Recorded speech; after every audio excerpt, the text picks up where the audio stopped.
Iceland's half-door Julius Bjornsson. It's clear by the way he's moving that he's in pain. He's got the foot injury that we have documented throughout this competition. So how will that affect him here? We're about to find out. He's got some of the strongest legs on this planet.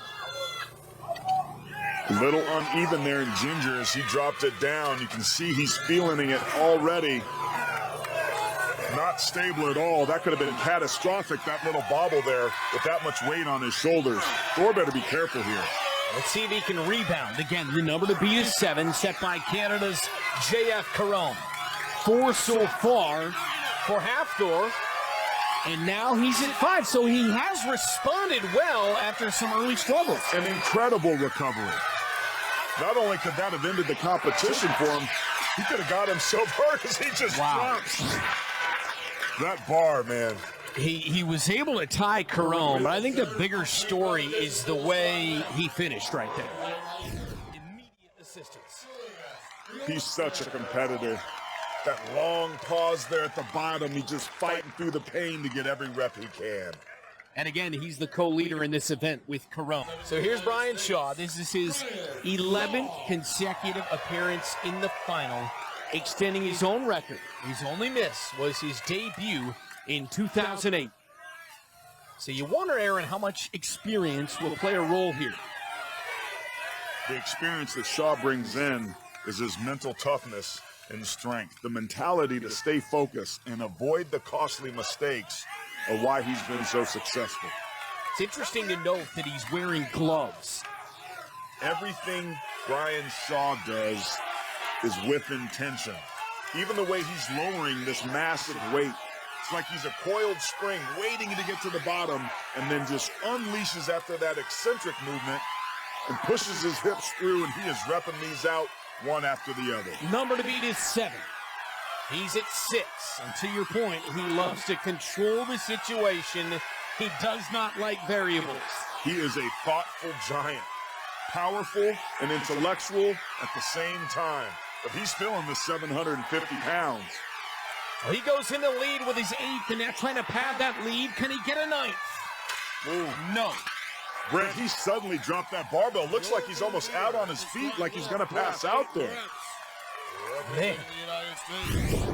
He's staggering. And why wouldn't he?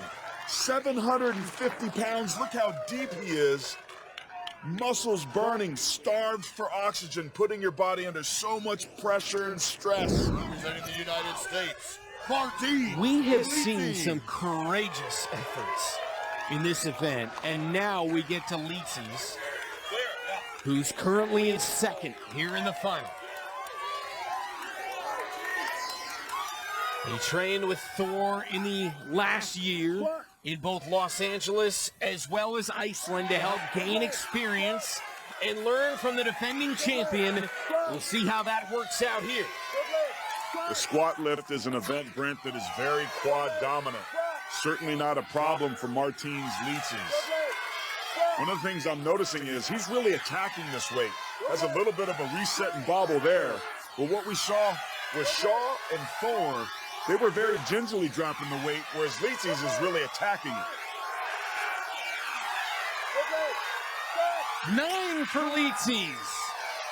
And he goes into the lead. Double checking with Magnus Magnuson, the head referee. And indeed, that mark of 9, with 1 man left to go, Kilishkovsky, that mark of 9 is the lead. Just an incredible display of lower body strength by Martin's Leetsies. He was bouncing it off the pads a little bit, but he really seemed to get stronger after that reset. Look at that depth and explosion as he pushes up through his heels and locks his hips out. Leetsies and this man, Kilishkovsky, have been called the future of Strongman. And because of their tight battles in big competitions, theirs has been called the best rivalry in Strongman. And this another tight battle on the sport's biggest stage. This isn't one of Kilishkovsky's stronger events. He likes the events where you can move and carry and use his athleticism, but he's been working really hard to get stronger in this area.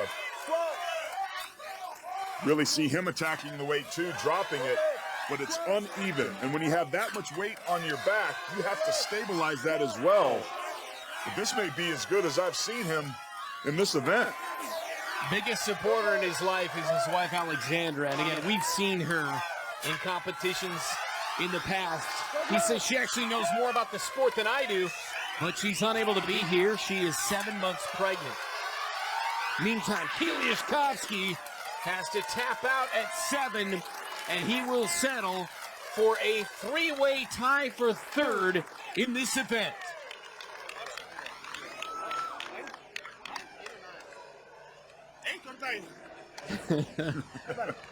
He's asking for 8 or 9.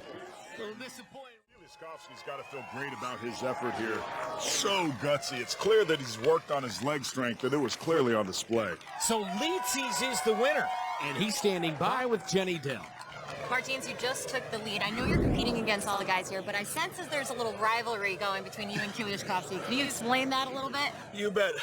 Ever since we started competing together, we've always ended up neck and neck. And he takes the lead, and I take the lead, and we go back and forth. So why is this gonna be the year that you become on top? Because I'm stronger. You're stronger. How do you feel about the rest of the events in this competition? It's gonna really come down to the grip. He has a very strong grip. I have a very strong grip. But one little slip or taking it for granted could cost everything. Great job out there. Thank you.